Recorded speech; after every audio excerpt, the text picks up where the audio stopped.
এইটাই তো এই চৌধুরী বাড়ির সমস্যা ফুপা। এরা নিজেদের মান সম্মানের জন্য কাউকে মেরে ফেলতেও দুবার ভাবে না। তবে আমি এই চৌধুরী পরিবারকে তাদের অতীতের সামনে দাঁড় করাবই। এতগুলো বছরের কষ্ট আমি বৃথা যেতে দিব না ফুপা। কিন্তু তুই যে মেয়েকে কষ্ট দিচ্ছিস। ফুপা, ওর এই সামান্য কষ্টটাই দেখলে? অথচ তুমি তো দেখেছো কতগুলো রাত আমি নির্ঘুম কাটিয়েছি, কতগুলো দিন আমি কেঁদে পার করেছি। ওর এই আকাশ পরিমাণ অভিমান আমাকে তিলে তিলে শেষ করে দিয়েছে। তুমি জানো ও কী করেছে? ও আমার উপর অভিমান করে 11 বছর কথা বলেনি, সামনে আসেনি। অথচ আমাকে সামনে দেখে ওর সব অভিমান কিভাবে দূর হলো ফুপা? ও এখন আমার জন্য যতটা কষ্ট পাচ্ছে, ওর সাথে একটাবার কথা বলার জন্য আমি কত ছটফট করেছি তুমি তো জানো। শোন, মেয়েকে কষ্ট দিস না, কারণ ও তখন ছোট ছিল, যার জন্য ও কোনটা কেমন সেটা বিচার করতে পারেনি। তাই ওকে আর কষ্ট দিস না মাহিন। ফুপা, তুমি তো জানো আমি কথা দিয়েছি, যতদিন না চৌধুরী পরিবারকে তাদের কৃতকর্মের সামনে তাদেরকে না তুলে ধরছি, ততদিন আমি চাইলেও কিছু করতে পারবো না। তাহলে ওকে সব বলে দে, তাই তো হয়। এটা করলে সমস্ত কষ্ট বৃথা হয়ে যাবে। জানো আজ কি করেছে? সকালে এসে বলতেছে পরীক্ষার পর নাকি বিয়ে করবে। ভাবো একবার। আর তাকে নাকি সব বলবো আমি। ছোট বাবা শুনে হাসতে হাসতে শেষ হয়ে যায়। কিছুক্ষণ পর হাসি থামিয়ে বলে, বুঝলাম, তবে কাউকে এতটা কষ্টও দিস না মাহিন, যে তোর প্রতি অভিমান ঘৃণায় রূপান্তর করে ফেলে, তাহলে কিন্তু আর কখনো সেই মানুষটাকে পাবি না। কয়েকদিন চলে গিয়েছে, সবাই নিজেদের মতো আবার ব্যস্ত হয়ে পড়েছে। মাহমুদা আঞ্জুম চৌধুরীর বাড়ি গিয়েছে। এই কয়েকদিনে যেন এই বাড়ির মেয়ে হয়ে গিয়েছে মাহমুদা, আর তার সাথে মেঘের যেন ঘনিষ্ঠ বন্ধু। মেঘের থেকে বড় হলেও দুজন খুব ফ্রি। মাইনের শরীর কিছুটা ঠিক হতে শুরু করেছে, তবে বুকে এখন ব্যথা করে। ডক্টর বলে দিয়েছিল বুকে অতিরিক্ত চাপ লাগায় হৃৎপিণ্ডের চারপাশে রক্ত জমাট বেঁধেছে, সাথে স্পট পড়েছে, যার জন্য মাহিনের বুকে কিছুটা ব্যথা করে। মাহিন নিজের রুমে শুয়ে আছে। মেঘ আজ কয়েকদিন পড়াশোনায় ব্যস্ত থাকায় তার মাহিন ভাইয়ের সাথে তেমন দেখা হয়নি। আজ থেকে ভয়ে ভয়ে সাহস নিয়ে মাহিন ভাইয়ের রুমে যায়। গিয়ে দেখে ঘুমিয়ে আছে। একটু সাহস পায়, তারপর পা টিপে টিপে কাছে গিয়ে বিছানার পাশে বসে এক নজরে তার শ্যামবর্ণের শখের পুরুষকে দেখে নেয়। মেঘের ঠোঁটের কোণে হাসি ফুটেছে। মেঘের বুকের হার্টবিট যেন ক্রমেই বেড়ে চলেছে। নিজেকে ঠিক করতে চলে যাবে এমন সময় মাহিন হাত ধরে বলে, আমি তোকে বলেছিলাম না যে কোনো কিছু হয়ে যেতে পারে এভাবে আসলে? এবার আমার জ্বালাতন সহ্য করতে পারবি তো? আজকে একটু ট্রেলার দেখাবো তোকে, সবার কাছে বলে বেড়াস আমি তোকে কষ্ট দেই। আজকে এসব বলার শাস্তি তুই পাবি। খুব তো বিয়ের শখ তোর, তাই না? এত শখ তোর আসে কোথা থেকে শুনি? মেঘের হাত নাচাড়ায় মেঘ কপাল ভাঁজ করে ঠোঁট উল্টিয়ে বলে, আপনি অসুস্থ, রেস্ট নিন। আপনি কি বলেন আমি সেটা বুঝি না। আমার হাত ছাড়ুন, আমি চলে যাব।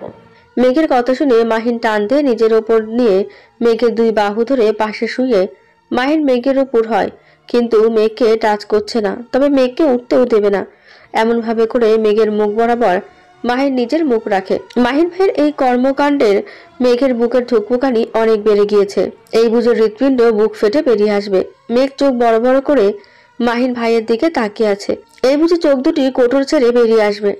মাহিন দুষ্টামির হাসি দেয়। তা দেখে মেঘ কাপা কাপা গলায় বলে, আমাকে যেতে যেতে যেতে আমাকে যেতে দিন প্লিজ মাহিন ভাই। বাকি কথা বলতে না দিয়ে মাহিন আঙুল দিয়ে মেঘের ঠোঁটে রেখে মেঘকে চুপ করিয়ে দিয়ে মাহিন বলে, বড্ড বেশি কথা বলিস তুই, আমি তোকে যেতে দিব না। দেখি কিভাবে যাস তুই।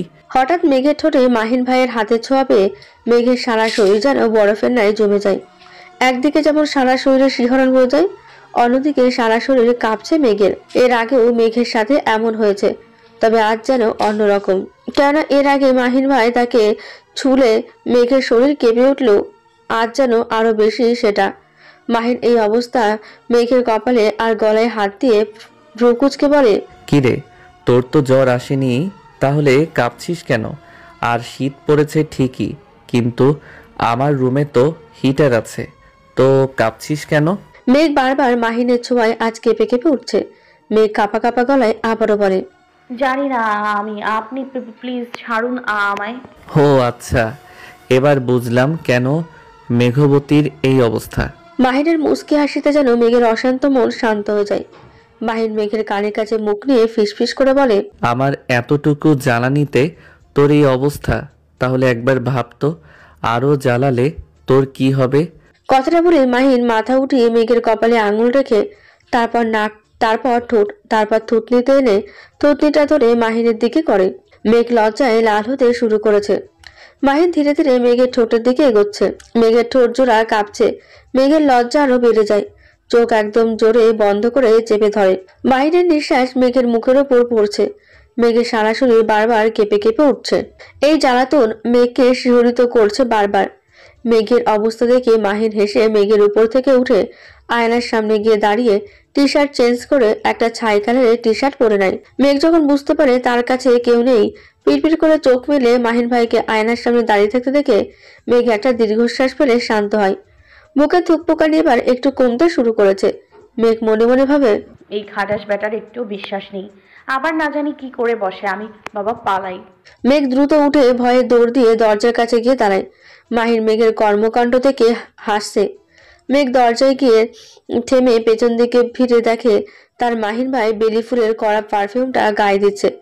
মেঘ একটা নিঃশ্বাস নেয়, তারপর একটু অভিমানী কণ্ঠে বলে, আমার ওপর রাগ করে নিজের ক্ষতি করবেন না, দরকার হলে আমাকে শাস্তি দেবেন, তবু আমাকে এভাবে কষ্ট দিয়েন না প্লিজ। কেননা আপনি হয়তো রেগে নিজের ক্ষতি করেন, তবে সেটা আমাকে কষ্ট দেয়। আমার দম বন্ধ হয়ে আসে আপনাকে অসুস্থ দেখলে। কথাটা বলে মেঘ চলে যায়। মাহিন আয়নায় কিছুটা দেখতে পায় মেঘের চোখে পানি ছলছল করছিল। মেঘ যখন কথাগুলো বলছিল মাহিন ঘড়িটা হাতে নিয়ে সেটার দিকে তাকিয়ে একটা দীর্ঘশ্বাস ফেলে বলে, কখনো যদি পারতাম তোর খোপায় বেলি ফুল দিয়ে তোকে ভালোবাসি বলতে, কখনো যদি পারতাম তোর চোখের কান্না মুছে দিয়ে তোকে ভালোবাসি বলতে, কখনো যদি পারতাম কোনো পড়ন্ত এক বিকেলে তোর হাত ধরে একসাথে চলতে, কখনো যদি পারতাম তোকে ভালোবাসি মেঘ, তোকে পারবো না আমি ভুলতে, কখনো যদি পারতাম তোর সাথে বৃষ্টিতে ভিজে তোর প্রেমের আগুনে জ্বলতে।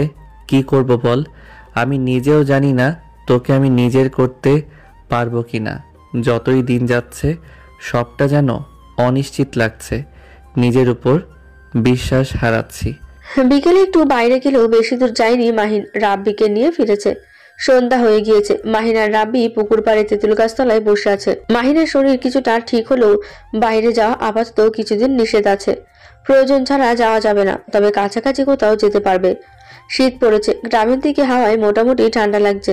দুজনেই শীতের কাপড় পরে আছে, তবে মাহিন একটু পাতলা ধরনের পড়েছে। চারদিকে কুয়াশা পড়তে শুরু করেছে। রাব্বি এদিক সেদিক তাকিয়ে বলে, ভাই তুই আর কোনো জায়গা পেলি না? তোর এই জায়গাতেই নিয়ে আসতে হলো, তাও আবার এই সময়। ভয়ে আমার হাত পা ঠান্ডা হয়ে আসতেছে। আমি আরো ভাবলাম ভয়ে তোর শরীর গরম হয়ে যাবে, কিন্তু তোকে যে জন্য আনছি সেটা শোন। আমি মেঘের উপর রাগ করে সেদিন বাইক নিয়ে বের হয়েছিলাম, খুব রাগ উঠছিল। তুই তো এটাই করবি, শুধু শুধু রাগ করবি, নিজের ক্ষতি করবি, আর মেঘকে কষ্ট দিবি, কাঁদাবি। এছাড়া আর কি তোর কিছু আছে নাকি? তুই নাকি কাকে কথা দিয়েছিস তো মেঘকে মুক্তি দে, তাই তো হয়। আমি যে মেঘবতীর মায়ায় আসক্ত রে। রাগ তোর কথা, শুধু শুধু ওকে কাঁদাস তুই। তাছাড়া কি এত বড় একটা অ্যাক্সিডেন্ট করিস তুই? যদিও শুনেছি ওই ছেলেরা এই কাজ করেছে, কিন্তু রাগ করে তো তুই বাড়ি থেকে চলে গিয়েছিলি নাকি? মাহিন শুনে হাসতে থাকে। মাহিনের হাসি থেকে রাব্বি বোকার মতো তাকিয়ে থেকে বলে, তোরে কি আমি জোকস শুনাইছি? তুই এভাবে হাসছিস কেন? আমার খুব রাগ উঠেছিল, আর আমি ইচ্ছা করে গাছের সাথে গিয়ে মেরে দিয়েছিলাম, নইলে রোডে অ্যাক্সিডেন্ট করে ছিটকে ওখানে গিয়ে পড়লাম কিভাবে। মেঘের উপর রাগ উঠলেও অ্যাক্সিডেন্টের মুহূর্তে মনে হলো মাহমুদাকে এ বাড়িতে প্রবেশ করানোর এটাই সুযোগ। তাই এক ঢিলে দুই পাখি, একদিকে রাগও গেল, অন্যদিকে ওকে এই বাড়িও আনা হলো। তুই কি পাগল নাকি অন্য কিছু?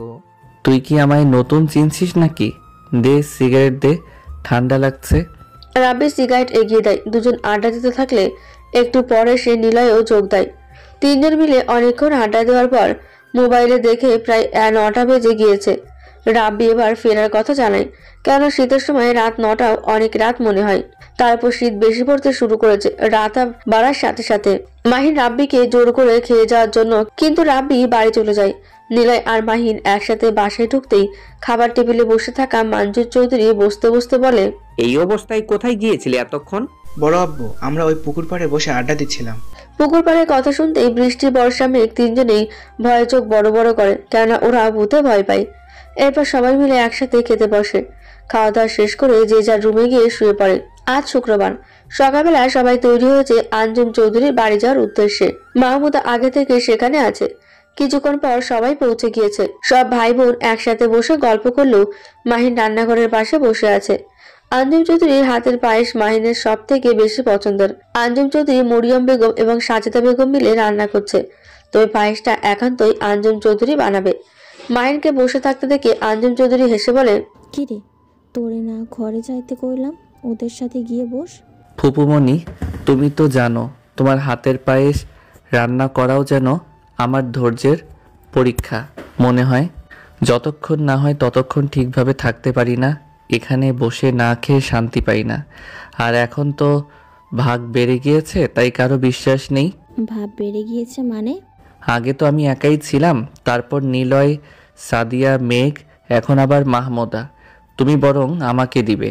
আর এটা ভুলেও বলবা না যে তুমি পায়েস বানিয়েছো, শুধু আমিই খাবো। আজ কতদিন খাই না, আসার পর থেকে এটা ওটা নিয়ে ব্যস্ত থাকো। তার উপর এখন শীত, এখন তো আমার সিজন। তোমার হাতের পায়েস, আমার ডার্লিংয়ের হাতের দুধ চিতই পিঠা, ছোট আম্মুর হাতের ভাপা পিঠা আর ছোট ফুপু মনির হাতের পুলি পিঠা। এছাড়া যেন শীত আমার চলেই না, এখনই তো আমার সিজন। তা তো হবেই। আম্মা যখন সবই বানাতে পারেন, সেখানে নবাবজাদারা এক একজনের হাতে এক এক রকমের খেতে হবে। ফাজিল একটা। মরিয়ম বেগমের কথা শুনে মাহিন হাসতে শুরু করে। এমন সময় আইমান আর তাসনিয়া এসে হাজির হয়। তার সাথে জিনিয়া এবং আকাশও আছে। আইমান ও তাসনিয়াকে দেখে সবাই মুখ খুশি হয়। আইমান মুখে হাসি নিয়ে বলে, বাড়িতে গিয়ে দেখি কেউ নেই, বললো সবাই সকাল সকাল বড়াপুর বাসায় আসছে সবাই, তাই আমিও চলে আসলাম বড়াপুর বাসায়। আঞ্জুম চৌধুরী খুব খুশি হয়ে সবাইকে ভেতরে ডেকে নেয়। মাহিন আইমানকে বলে, মামা ভালোই হয়েছে এসেছো। কত বছর আমরা বারবিকিউ করি না, আজ কিন্তু করব বাড়ি গিয়ে। অবশ্যই, কেন না মাহিন? সবাই ভেতরে যায়। সেই ফাঁকে মাহিন রান্নাঘরে ঢুকে চুপি চুপি পায়েস খেতে বসে যায়। সাদিয়া হইচই শুনে নিচে নেমেছিল, কিন্তু মাহিনকে রান্না করে দেখে অবাক হয়ে চুপি চুপি সেখানে যায় দেখার জন্য। সাদিয়া মাহিনকে লুকিয়ে খেতে দেখে দৌড়ে গিয়ে সবাইকে বলে দেয়। সবাই শুনে দৌড়ে চলে আসে। ততক্ষণে মাহিন তারটা খেয়ে দাঁড়িয়ে হাসতে থাকে। বাকিরা মন খারাপ করে চলে যেতে থাকলেই সাজেদা বেগম ডাক দিয়ে বাকিদের জন্য খেতে দেয়। মা দেখো না, এখনো যেন ছেলে মেয়েগুলো সেই ছোটবেলাতেই আছে। এই জন্য মানুষ বলে ছেলে মেয়ে হয়তো বড় হোক, পরিবারের কাছে তারা ছোটই থেকে যায়। সাজেদা বেগম মেয়ের কথায় সায় দেয়। দুপুরে ছেলেরা সব নামাজ পড়তে যায়। নামাজ পড়ে এসে সব ঘুরতে যাবে, তারপর সেখান থেকে মাহিনের বাসায় যাবে। কথা অনুযায়ী নামাজ পড়ে ঘুরতে যায়। মাহিন, আইমান, নিলয় আলাদাভাবে ঘুরলেও মেঘ আজ খুশি মাহিন ভাইকে সুস্থ দেখে। আর সেই সাথে আকাশ কয়েকটা ফুল, তারপর একজোড়া কাচের চুড়ি, যেটা মেঘ নিতে না চাইলেও জোর করে দিয়ে দিয়েছে। আকাশ মেঘকে সময় দিচ্ছে। মেঘের মন যেন ততই আজ ভালো হচ্ছে। আজকে বিকেলটা সবার খুব সুন্দর যায়। রাতে বারবিকিউ করার জন্য আইমান, নিলয়, মাহিন, সাব্বি, রাব্বি ওরা মিলে আয়োজন করেছে। বাড়ি ভর্তি লোকজন আজ। মেঘের হাত ধরে টেনে আকাশ ছাদে নিয়ে গিয়েছে। মেঘ বলে ওঠে, আমাকে এখানে কেন নিয়ে আসলে আকাশ? তোমাকে কিছু বলার আছে মেহজাবিন। সেটা তো নিচেও বলতে পারতে। না, আলাদা বলতে চাই। আর সেটা হলো মেহজাবিন, তুমি হয়তো মাহিন ভাইয়াকে ভালোবাসো, কিন্তু উনি তো তোমাকে ভালোবাসে না। জানো জানো মেহজাবিন, কবে তোমার প্রেমে পড়ে গিয়েছি নিজেও জানি না। তবে একটা কথা বলি, আমি যতবার তোমাকে কাঁদতে দেখেছি ততবার নিজের ভেতরটা দুমড়ে মুচড়ে শেষ হয়ে গিয়েছে। বারবার ইচ্ছে হয়েছে তোমার চোখ থেকে যেন একটু পানিও আর পড়তে না দিই। ভীষণ ভালোবেসে ফেলেছি তোমায়। আমি বেশি কিছু বলতে পারি না, যা বলি সোজাসুজি বলি। আজও তাই আমি তোমার চোখ থেকে এক ফোঁটা পানিও পড়তে দিতে চাই না মেহজাবিন। একটিবার আমায় ভালোবেসে দেখো, তোমার পাশে ছায়া হয়ে থাকবো। তোমার জীবনে কষ্টের ছায়াও আমি আসতে দিব না। আমি বেঁচে থাকতে নিজের জীবন শেষ করে দিব মেহজাবিন। প্লিজ আমায় ভালোবাসো, নয়তো আজ এখানেই আমার জীবন সমাপ্ত করে দিব। তোমাকে পাবো, না হয় নিজেকে হারাবো আজ। আকাশ এই কথা বলে একটা ব্লেড বের করে হাতে রাখে। মেঘ এটা থেকে খুব ভয় পেয়ে যায়। কি করবে কি বলবে কিছু বুঝতে পারছে না। মেঘ ভয়ে ভয়ে বলে, আকাশ, তুমি সবই জানো, তারপরেও এমন বোকামো কাজ তুমি করতে পারো না।